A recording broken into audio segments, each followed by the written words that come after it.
Episode नायो से start होता है जो कि नहा रहा होता है। वो याद करता है कि कैसे उसने बार में तकाकी को खुश रहने के लिए बोला था और तकाकी ने बताया था कि उसकी खुशी नायो के विशेस को कंप्लीट करने में ही है। और फिर वो नायो का ऑर्डर पूछता है। नायो ने बोला था कि वो हमेशा उसकी साइड रहे, जिस कारण तकाकी ने हफ्ते में 3 दिन आना चालू कर दिया था और वो उसके सारे काम करता था। उस दिन से अभी तक उसने तकाकी को एक भी ऑर्डर नहीं दिया था, लेकिन उसके बावजूद भी तकाकी नायो का उसी तरीके से ख्याल रखता था जैसे वो पहले रखता था। फर्क बस इतना है कि उस दिन से अभी तक वो साथ नहीं सोए। नायो तकाकी से पूछता है, तुम्हारा काम खत्म नहीं हुआ? तकाकी बोलता है, बस हो ही गया है। नायो तकाकी के पास चला जाता है और सोचता है, क्या करना चाहिए मुझे। पहले मुझे जब भी नाइट स्पेंड करना होता था तो मैं उसे सीधे ऑर्डर दे देता था और हमें दिखाया भी जाता है कि पास्ट में वो डायरेक्ट ऑर्डर देता था और तकाकी भी हाँ बोल के उसके पास चला जाता था। नाया सोचता है, ऑर्डर देने के अलावा मुझे पता ही नहीं कि ये बात मैं कैसे बोलूं। ये सारी बातें वो तकाकी को देखते हुए सोच रहा था, जिस कारण तकाकी पूछता है, कोई प्रॉब्लम है क्या? नाया बोलता है, कुछ नहीं।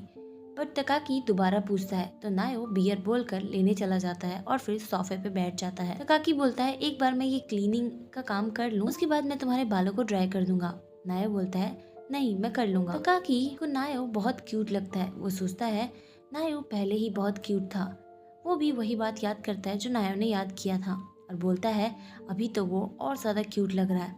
वो अपने आप को कंट्रोल करते हुए सोचता है कि मैं उसको अभी पकड़ना चाहता हूँ। वो नायो की तरफ देखते हुए सोचता है, बस एक बार वो मुझे ऑर्डर दे दे। तभी नायो पीछे मुड़ता है और तकाकी को देखने लगता है, जिस कारण तकाकी बोलता है, तुमने अपने बाल नहीं सुखाए, मैं सुखा देता हूँ। नायो मना करता है पर तकाकी उसे सोफे से नीचे उतारते हुए बोलता है, तुम्हें सर्दी लग जाएगी अगर तुमने बालों को ऐसे छोड़ दिया तो।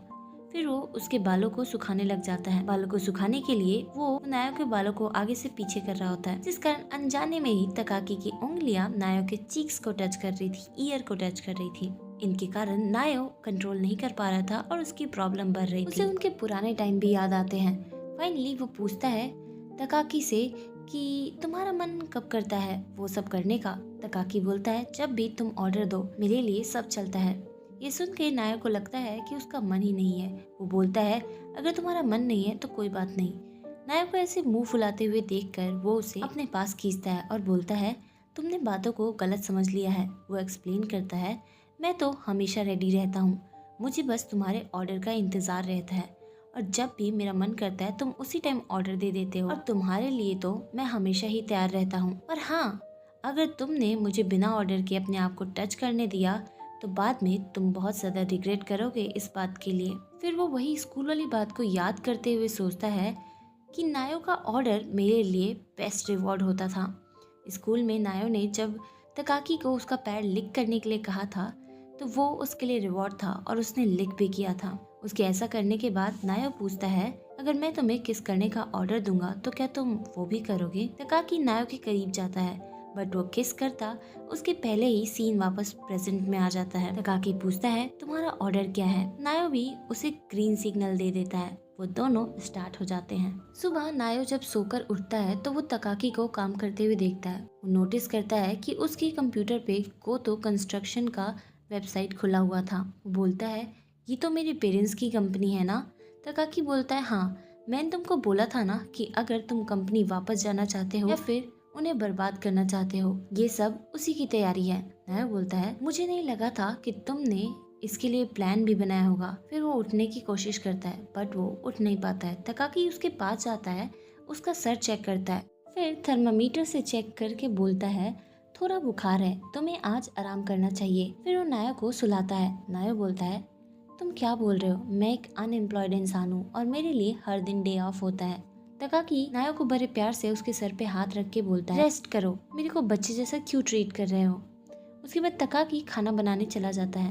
नायो सोचता है कि वो एक अनएम्प्लॉयड इंसान है, क्या वो कभी नॉर्मल सोसाइटी में वापस लौट भी पाएगा? हल्की नींद में सोते हुए बोलता है, मैं भी स्ट्रॉन्ग बनना चाहता हूँ। मनी मन वो आगे सोचता है, तकाकी की तरह और मेरे डैड की तरह, जिनकी बातों को मैं कभी भी रेसिस्ट नहीं कर सकता हूँ। नायो जब सोकर उठता है तो देखता है कि तकाकी उसके लिए खाना पानी सब कुछ रख के गया है। वो खाना खाता है, उसे काफी अच्छा लगता है। तभी उसे याद आता है जो बात उसने सुबह नींद में बोली थी, उस पर तकाकी ने ओके बोला था। दूसरी तरफ तकाकी मीटिंग से बाहर निकलता है, तभी उसके पास नायो का कॉल आता है। तकाकी कॉल उठाता है और बोलता है, मैंने सोचा नहीं था कि तुम कॉल करोगे। नायो बोलता है, मैं बस बात को क्लियर करना चाहता हूँ, जो मैंने आज सुबह बोला था तुम उसे भूल जाओ। तकाकी बोलता है, क्या भूल जाऊँ? नायो एम्बेरस होते हुए बोलता है, सब कुछ। और फिर वो कॉल कट कर देता है। फिर वो दोबारा खाना खाने लग जाता है। वो सोचता है, मैं स्ट्रॉन्ग बनना चाहता हूँ। क्या बकवास बातें मैं सोचता रहता हूँ।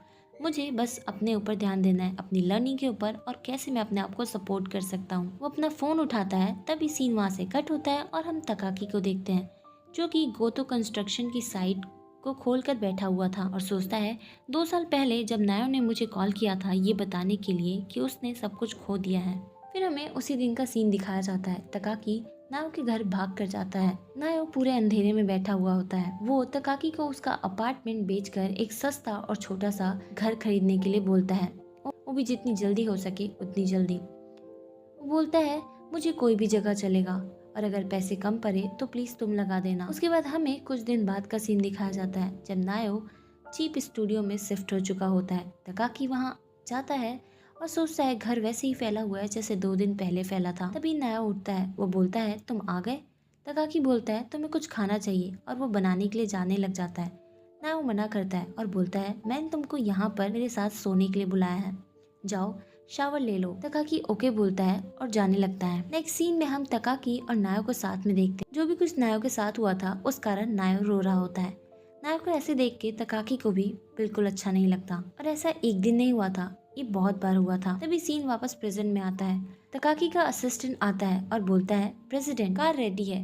तकाकी वहाँ से निकल जाता है। नेक्स्ट सीन में हम तकाकी को गोतो कंस्ट्रक्शन के प्रेसिडेंट मीन्स नायो के डैड के साथ देखते हैं। वो अपना कॉन्ट्रैक्ट गोतो कंस्ट्रक्शन से खत्म करने की बात करता है और रिपोर्ट भी देता है।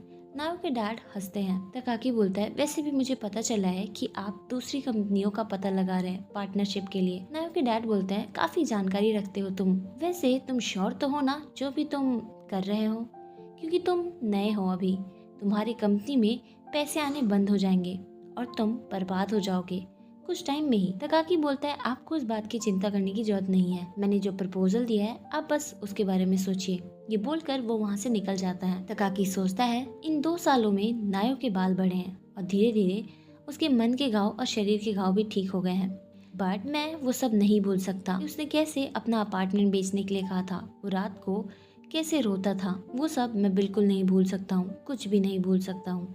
जिन लोगों ने नायो की हालत ऐसी कर दी थी, मैं उन लोगों को कभी भी माफ नहीं करूंगा। और वो ये सारी बातें गोतो कंस्ट्रक्शन की कंपनी को देखकर सोच रहा था। दूसरी तरफ नायो फोन में पार्ट टाइम जॉब्स देख रहा होता है।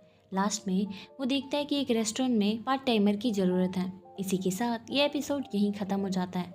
आशा करती हूँ आपको पसंद आया होगा। अगर हाँ तो प्लीज सब्सक्राइब करना, लाइक करना और शेयर करना, ताकि मैं ऐसे ही और एपिसोड्स लाते रहूँ।